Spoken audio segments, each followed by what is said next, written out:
S3 Glacier Flexible Retrieval combines S3 and Glacier into a single set of APIs, and it's considerably faster than the Glacier Vault-based storage.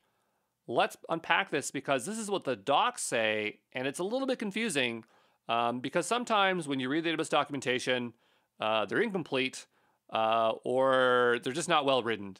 For the most part, they're really good, but as of late, and specifically with Glacier, this one was really confusing for me. So it says formally S3 Glacier. Now, there is a service called S3 Glacier. I like to call it Glacier Vault because it uses vaults instead of buckets.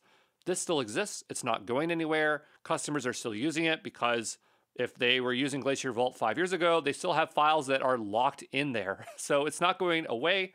And enterprises are going to continue to use it because they're used to it. So understand that that service isn't going anywhere. So when they say formally, they just mean that it is leveraging the technology underneath. And instead of using Glacier Vault, they would recommend that you use Glacier Flexible Retrieval instead. And I just want to point out how confusing the docs are at this time, whereas when you try to read up on Glacier Vault, it will tell you to instead read about storage classes, and then storage classes will then point you back to Glacier Vault in a circle, and you'll get no information. It's great.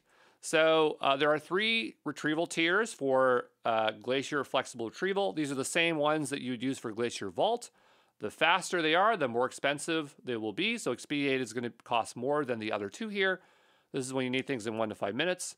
And you only can grab 250 megabyte archive file sizes. For standard, there's no archive limit, but it's between 3 to 5 hours. And then for bulk, this is for 5 to 12 hours. There's no archive limit. It's going to be for petabytes worth of data.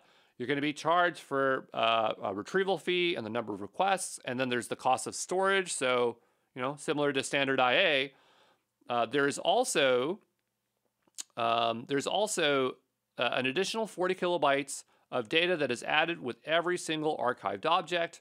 32 kilobytes is for the archive index and metadata information. That's so they know how to retrieve it and store it and things like that. And 8 kilobytes for the name of the object. I don't know if I put this in any of the other slides, but I'm pretty sure that 8 kilobytes is always allocated for the name of an object, I think even for standard. But it only matters when you're retrieving data because you're paying based on the retrieved information. And so the thing that I need to point out here that's really important with Glacier Flexible, and this also applies for Deep Archive, I'm not going to talk about it in the next slide, but I want you to remember this, is that you really should store fewer files and larger files in these storage classes.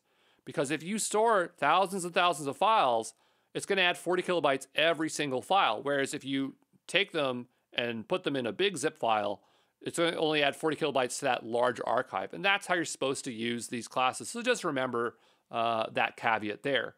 I'm going to point out that Glacier Flexible Retrieval is not a separate service and does not require Vault. AWS might be providing a managed vault underneath. We don't know. We can't see it. But for your purposes, you just have to know that it has nothing to do with S3 Glacier vaults, and you're going to be working with buckets, even though it probably is using vaults underneath.